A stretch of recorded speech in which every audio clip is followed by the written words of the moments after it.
Nowadays, it's extremely rare to come across aviation crash footage that hasn't been spread around the internet and discussed ad nauseum. And that's with very good reason, but I can assure you that there's still footage like this out there that you've almost certainly never seen before. And today, I'm going to show you one of them. This was recorded in Guatemala in the early 90s, and despite being relatively good quality onboard footage for the time, there's only a few clips of it on YouTube, and none of them even have more than 5,000 views.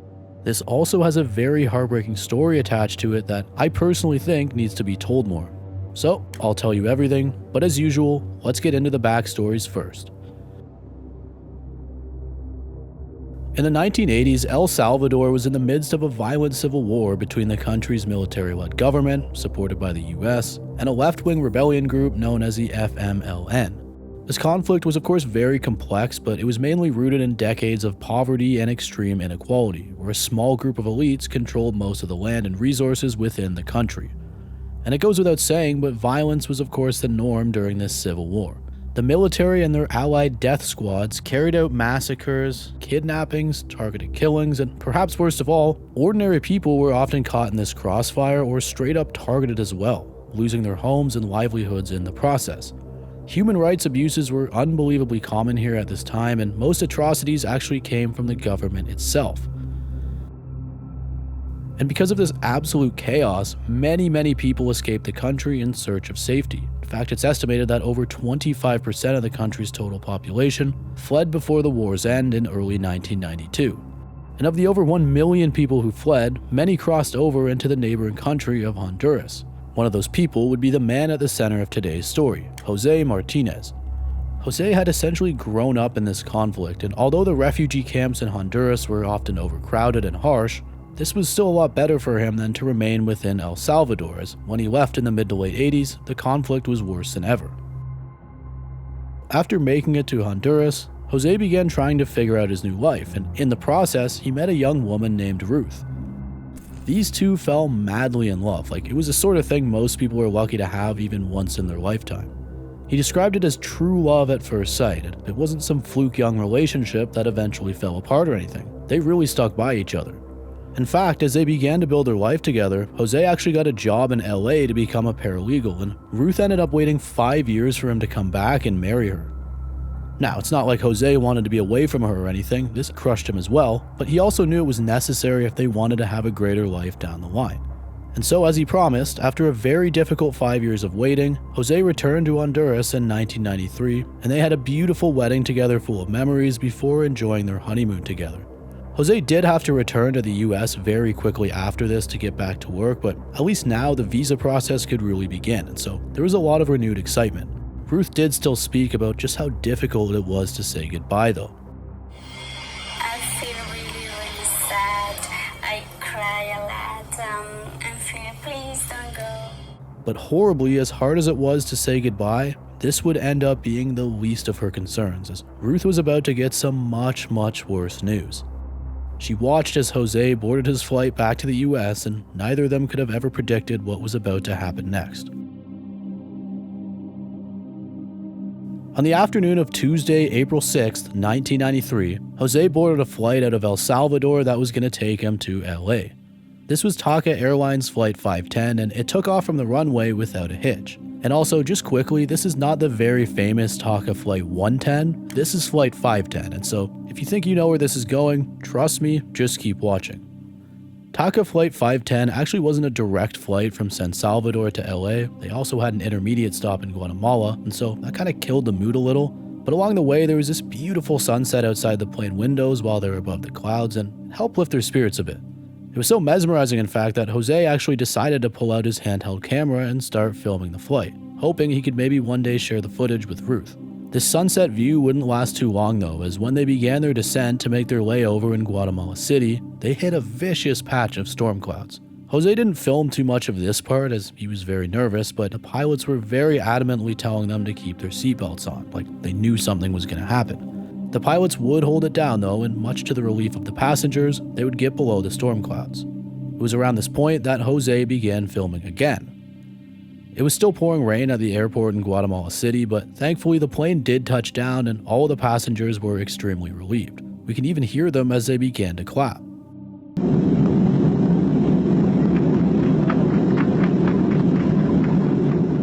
But very tragically, this relief was short-lived because right after this, the footage takes a highly disturbing turn. Because of the very wet conditions on this runway, the pilots were instructed to land within the first 2,300 feet of it. But for reasons we don't exactly know, maybe it was a rough visibility or maybe it was poor communication, they landed about 1,000 feet past this safe range. Jose would film as the plane engaged its brakes and began to hydroplane, before eventually losing all braking power, veering off the runway, and crashing into some houses nearby.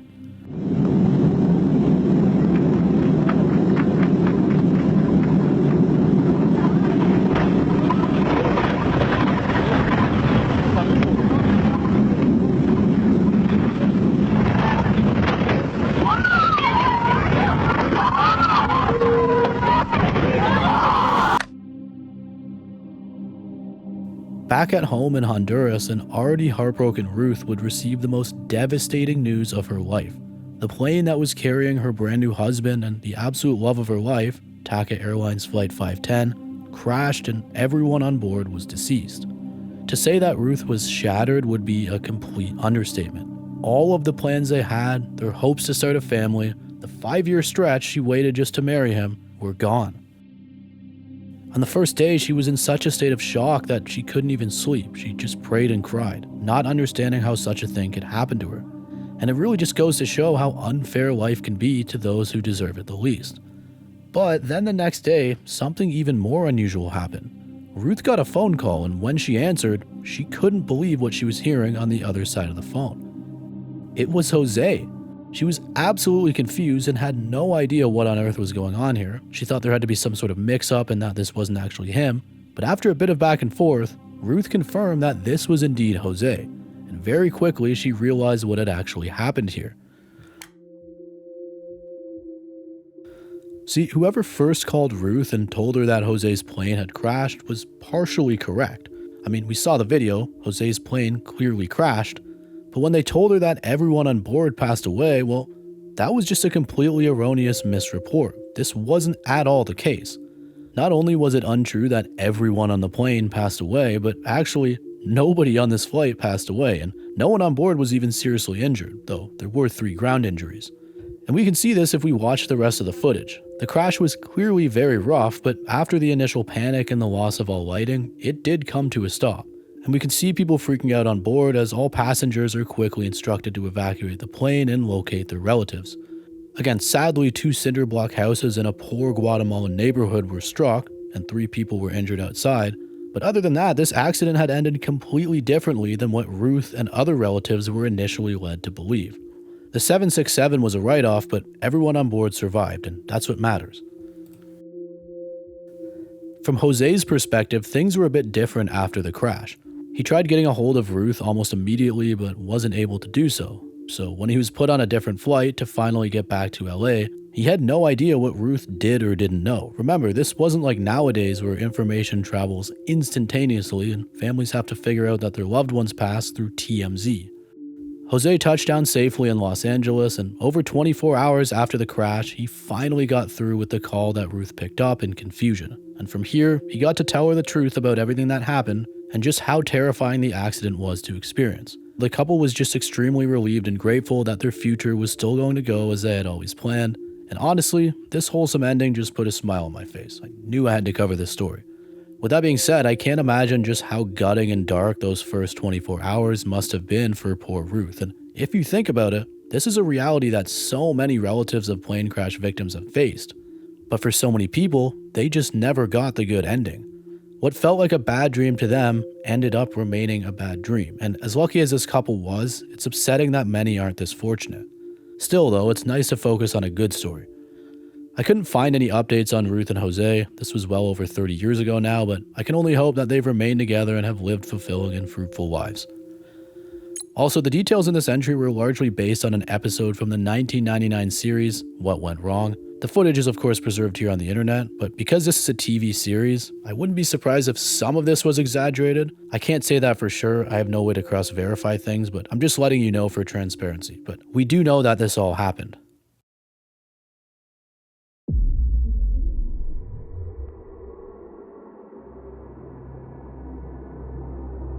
On the night of Friday, November 29th, 2013, a Scottish man named Michael Byrne had planned an evening out with a friend.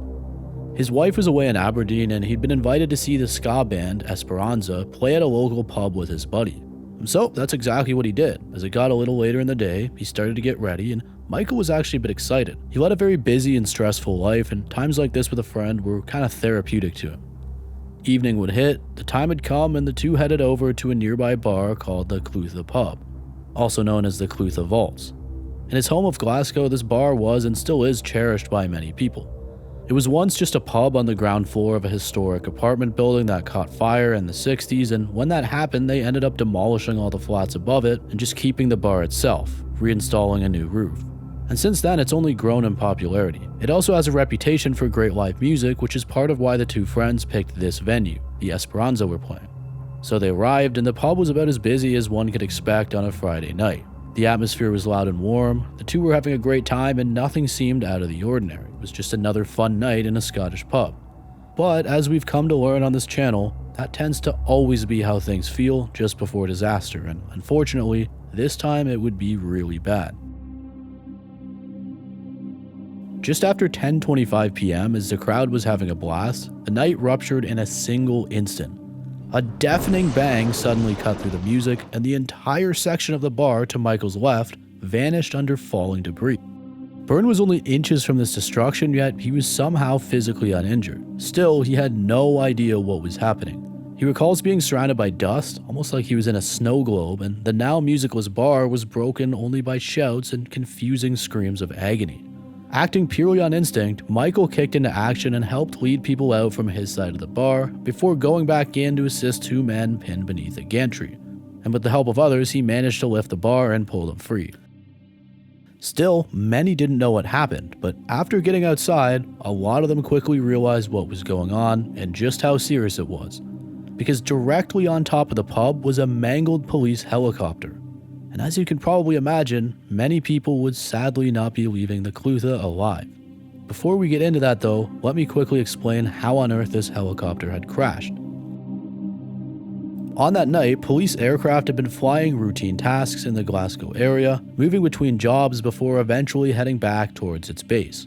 At one point in this flight, warning lights came on inside the cockpit, telling the pilot that the fuel level was low and that he needed to land as soon as possible. A loud alarm followed, making the point even clearer. Both of these things were designed to leave no doubt that the aircraft needed to get on the ground quickly.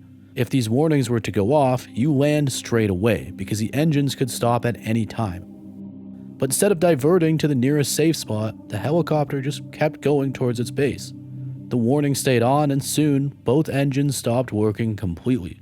There was still technically some fuel in the tanks, but not enough was being fed through to keep the engines running, and from that moment on, the only option was an unpowered descent, relying on the spinning blades to slow the fall. Of course, in those final moments, the aircraft lost too much speed and the descent became too quick to control. At 10:25 p.m., of all the locations it could have come down, it horribly struck the roof of the Clutha pub, killing all 3 people on board and 6 people inside, with one later passing away in the hospital. So in total, 10 people lost their lives and 31 were injured, many very, very seriously due to being trapped and many other reasons. The investigation concluded that the crash happened because repeated fuel warnings were not acted on, leading to both engines stopping and the helicopter falling into the building. In other words, this was pilot error. Or at least that was the official ruling. Some reports came out later showing that the helicopter had 256 faults in 32 flights prior. Basically, it constantly had problems with the fuel contents indication system. Another trained pilot asked, "Why would a pilot of this experience and this ability have both switches off when the basic low fuel warning check is to check the contents of the tank and, if sufficient, turn the switches on?" And I think that's a great question. Loved ones also came out later saying that he was overly defamed through the error ruling, but the reality is, no one except those on the aircraft will ever know exactly what happened. It goes without saying, but the city of Glasgow was absolutely devastated, and to this day, it's one of the most disturbing and tragic events in the country's recent history. Many people were affected by this event, and it's not going to be forgotten anytime soon. I mean, this was only 12 years ago. Survivors gathered at the muster point in the Holiday Inn across the road, and many were still trying to grasp what had happened. Interestingly, Michael Byrne himself only learned that it was a helicopter crash after seeing live reports on the hotel television. Supposedly, when a paramedic outside the Clutha first told him that it was a helicopter, he said things like that don't happen, don't be silly. And later that night when he got home, he even chose not to call his wife, not wanting to alarm her while she was away. In the days that followed, he tried to return to a normal life, even going to another bar the next evening and putting on a suit for work on Monday morning, but the memory of that tragedy inside the Clutha stayed with him long after the debris was cleared, and I will say this man's life story is just absolutely inspiring. Very heartbreaking, but very inspiring. Like, you think this would have been the worst thing that happened to him, and yes, it was certainly one of them, but from a young age and even after this event, this guy experienced so much that it honestly sounds like his life could have a movie. Now, to me, it wouldn't be in good taste to try and tell someone's life story. I mean, it's his story, but he has spoke publicly about his experience on this night, and so I thought it would be interesting to tell it from his perspective and help humanize this story.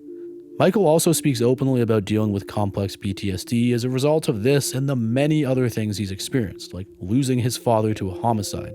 And if you are interested in hearing about Michael's life, he speaks about it in depth on the Proper Mental podcast. I listened to the whole thing while researching, and I'm telling you, he's an amazing and fascinating person. I hope he's still doing well, and rest in peace to everyone who was lost during the 2013 Glasgow helicopter crash.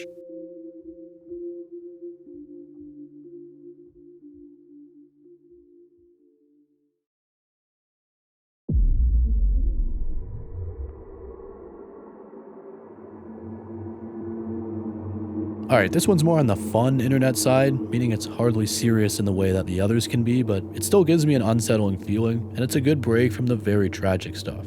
I'm also just super curious to hear what you guys think of this. On October 20th, 2014, 4 friends gathered near the Minsk Sea, just outside of the Belarusian capital.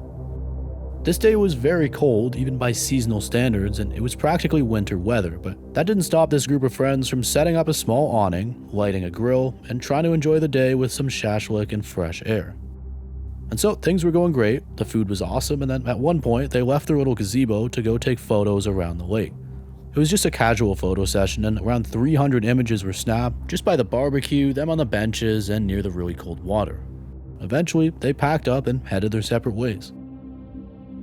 But when one of the men reviewed the photos later at home, he noticed something strange in one of the shots. Way in the background of just one of these photos, in the middle of this lake, someone was very clearly swimming far away from the shore. But the thing is, it was extremely cold, and nobody ever remembers seeing anyone in the water or getting in the water while they were there. In the images they took before and after, there was also no sign of anyone in the water. No splashing or apparent movement either. Now, I understand at first glance how insignificant this seems, but why would anyone randomly be out there alone that far in such temperatures? You could argue it was someone practicing for some sort of extreme swimming event or something, but that wasn't known to really be a thing in this area, and why would they have to be so far out to do this? Even the head of the local Sea Pegasus diving club dismissed this idea. He said that it obviously looks like a human, but he couldn't explain how anyone would have ended up that far out in these freezing conditions, especially without anyone noticing. And don't worry, we're going to try to debunk this. I just want to finish up giving you the information that we have. The man eventually sent the photo to a Belarusian anomaly research group to where 3 independent photo experts would analyze it. According to the file's metadata, the photo was genuine. It was taken at 3:37 p.m. and the experts confirmed it hadn't been tampered with and said there were no layers, edits, or indications of image forgery. The only criticism came from one expert who said the figure lacked sharpness when zoomed in. Others wondered if it was a reflection from some sort of glass, but the gazebo was actually made of wood, not glass, so that wouldn't make sense. To me, the best explanation with the info we've been given is based on the fact that there was supposedly one boat seen in a photo taken 3 minutes earlier, with 2 people inside. We conveniently don't have this photo, but it's said that someone might have jumped into the water from the boat, went for a short tipsy swim or something, and then got back in shortly after. But apparently later images showed the same 2 people still sitting in the boat. And also crossing the entire lake drunk in freezing conditions seemed unlikely. I don't know why they have to be drunk, but the author says that, so let's pretend this person's drunk. Either way, the question still remains, where are these other photos? We only have the 2. As it stands, the image remains unexplained. Now, obviously there's a lot of holes here. Where are the other photos? I've asked that like 10 times. Who were these supposed experts? I'm pretty sure anyone could just join a UFO anomaly group and deem themselves a photo analysis expert. Looking at metadata and just saying things don't appear fake isn't proof. In fact, I ran this through a photo analysis tool myself, and although this isn't definitive, if we use error level analysis, we can see brightness and consistencies that, from what I can tell, make this appear to be inserted in the photo. We can also see in its metadata that it was put in Photoshop. Of course, that could have just been this remade photo that added the arrow and stuff, but again, why don't we just have the original photo itself? And of course, there's the fact that this is on a UFO website around a time where these types of images were very popular, with many of them being hoaxes. But that's also why I decided to cover it. I love these types of things so much. Of course, there's a chance that this is real and there was a dude out there. I really don't know, but given the information that we have, I would lean towards the fact that this is a hoax. I'd love to hear what you guys think.